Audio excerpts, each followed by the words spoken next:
Man here, aka the Running Man. Just thought I'd try something new and share on video a summary of the October marathons over a beer. If people like it, I'll keep doing it for future months, and if not, just carry on, go back to normal. So let's see how it goes. Start off with just a summary. October is a fairly quiet month, particularly after September, which is a nice busy month. Just 7 marathons or 6 marathons and 1 ultra. 2 on the first weekend, nothing on the second weekend. Definitely an opportunity there for race organizers for next year, especially now that we've got all year round qualification for comrades. Hopefully Two Oceans will follow in their footsteps. And then we've got Cape Town. Obviously, that's one of the big events of the year. And then the last weekend we've got actually 4 options. We'll go into a bit more detail of those. You can see over here just a bit of a summary, entry fees and so on and so forth. Entries are still open for most of them, obviously just the exception being Cape Town Marathon for those that are in the future. And if we look at the climbing and elevation, you can see Cape Town by far the easiest one this year. The toughest one by far, the Goss and Boss Sapphire Coast. But we'll get onto a bit of details and look at the routes and so on during this video. So just going to take a quick look back before those of you wanting to plan for future years. So Shikhumba Marathon, I ran that last year, lovely village marathon, but it's quite a drive to go and get there from Joburg. It's about a 5-hour drive. Where is it? Near Giyani. Where's Giyani? Right in the top corner, northeast corner of South Africa, northern extremities of Limpopo province. So you basically drive to Polokwane and then you've got a 2-hour drive from there. Fairly nice flat marathon. It's called the Shikhumba, actually the full name Shikhumba Filling Station Marathon, because you start and finish at the filling station, and that was pretty much all there was there for quite some time, and now they built a spa there as well. But other than that, it's nice rural running, nice friendly people, nice friendly support and so on.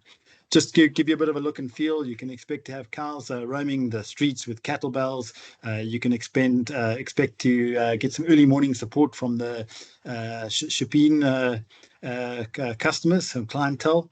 And probably the only difficult part of the route, there's a pool that is known as Dead Donkey Hill, because 2 years ago, I didn't run that year, but there was a dead donkey on top of the hill, and you got some beautiful smells running up and down that hill. You can expect lots of this. It's a small field marathon, so lots of lonely running, but yeah, quite nice as well. And it is an out and back course, so you do get to see everyone kind of along the way. And then at the end of the run, if you want to, you can do a little bit of window shopping, which is what I did last year when I ran it. Second marathon that's been was an inaugural marathon, which I did last weekend. That was the MadMac marathon, or the mid-mile MadMac marathon.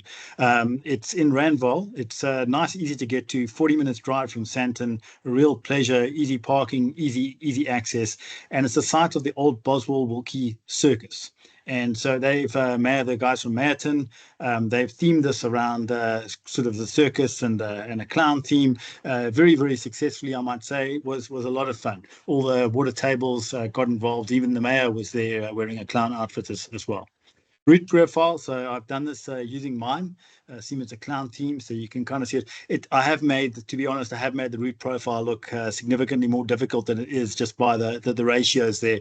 It's less than 400 meters of total climbing across the route, so it's not too bad. Challenging, but definitely not too bad. But definitely the second half, as you can see there, the second half is a lot more difficult than the first half. Nice early morning. Sort of this year, I think there were about 600 finishes, which is pretty good for an inaugural marathon. I'm sure that next year they'll probably surpass the 1,000 mark. Through the countryside, for small holdings, farms, things like that. So very pleasant route. Not too much traffic on the route either. Just got to be careful of evil clowns along the way. So to decorate with a few pennywises down the drain pipes. So looking to the future. You've then got Cape Town Marathon, obviously, in 2 weeks' time. Nice to see that they're sold out again this year in their quest to become a world marathon major. So, yeah, always a good event, always very well organized. In fact, I think it's probably the best organized of the big marathons and ultras in the countries these days. Do keep it very, very flat. That's one of the things with the majors is they've got to go for a certain amount of people under a certain amount of time. So it doesn't make for the most interesting route, I have to say, around Cape Town. But there's still some nice sights to see around town. You also get some nice views of Table Mountain as you run along. I've done it 3 times, always enjoyed it every single time. Probably one of the most memorable marathons I ever did was running with the Seer and the Township Farmer kind of group as a moving forest with a tree in the back. Much easier than it looks, I can tell you. It didn't, yeah, it was actually a lot easier. It's actually quite easy to run with a tree on your back. But that was a lot of fun the year that we did that. I must say, one of the most enjoyable marathons that I've done. Top tip, just make sure you arrive hungry.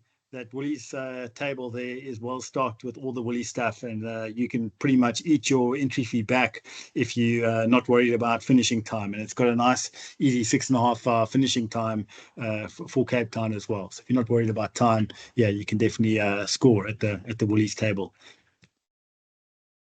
Last weekend, so there's a few marathons on. I also did last year. I did the LetsGo Potch marathon. So this is a nice double lap marathon.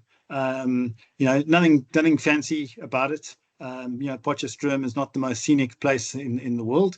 But yeah, you see you run past the dam, you run through the military base.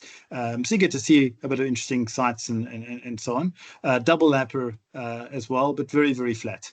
So there really are no hills in Potchefstroom. So even this route profile here, if you had to do it on a reasonable scale, you don't even really feel that very, very gentle climb, which is from about the 12K to the 16K mark. It is really so gentle. You don't even notice that you're running a hill.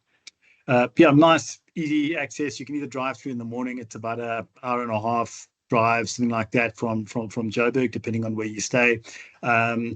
Or you can stay over. There's normally quite a lot of accommodation. It's a real student town. So yeah, either or. Just be aware in the military base. Last year I was quite interested with the sign, "Kill the Casual Army." So just make sure you're wearing your correct club kit. If you thought the ASA referees were getting stringent on your clothing that you wear, you might not come out the other side of the army base. As I said, very, very flat. The only hill, in fact, that you're going to notice is running over the railway bridge, which you do a couple of times. So really, that is the only hill that is on the course. Then the Laingsburg Karoo Marathon, I don't know too much about this. I have done the Laingsburg Ultra, the 80K, and then they converted to a 56K run last year. And I see this year now they've changed into a marathon. So I'm not sure exactly which part of the 80K route that they're using, but generally it's just nice to nice sort of the Karoo has got its own beauty. So expect it to be small field as well. You probably will run through the local township. I expect they'll do that. They did that on the 80K run that I did. Lots of nice support there. And yeah, when I did it, fantastic tables, nice friendly people, and so on.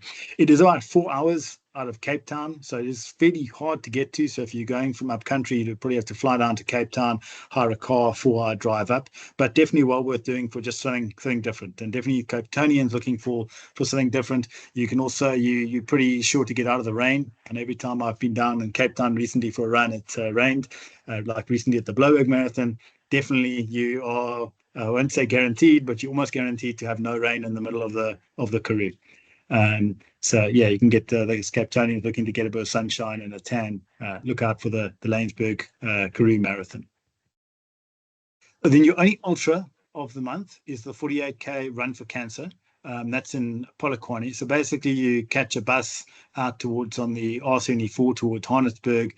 You start in the middle of nowhere and you run 48 Ks back to the Peter Mokaba Stadium, the 2010 soccer stadium that's in Polokwane. There are a few decent pools there, as you can see from the route profile. You start off fairly easy, but then you got to climb, and then you got lots of just undulations that happen along the rest of the route. Can get pretty hot. As well. There's not much shade along the route. As I said, you start pretty much in the middle of nowhere, 48 Ks away from the finish. Nice thing is you do actually finish inside the stadium, and unlike some other stadium finishes, you can actually go into the grass, which is quite nice. So you can actually get a bit of a feel of the football stadium. fairly, sort of quite rural. As you get closer to Polokwane, there is a bit of traffic. Probably not the most scenic run, as you can see when I originally when I ran it a few years ago, and I sort of posted a few pictures. You can see there along Maswiu. Said I've driven that road plenty of times. Never have I considered running or even cycling on it. So anyway, now's the time to consider it. If you want to do an ultra in October, yeah, not a bad option. Run for cancer. One of the interesting parts of the route, there is a section of the route, it's known as Nobody. And apparently it's known as Nobody because back in the day, everyone was trying to figure out who owned it, and they didn't know who owned it. They couldn't figure it out. So they said Nobody. And then it became known as Nobody. So there actually is like a township that's called Nobody. And there's a total garage in Nobody. So as you can see there, if you want to be a total nobody, you can get a nice photo in front of the sign.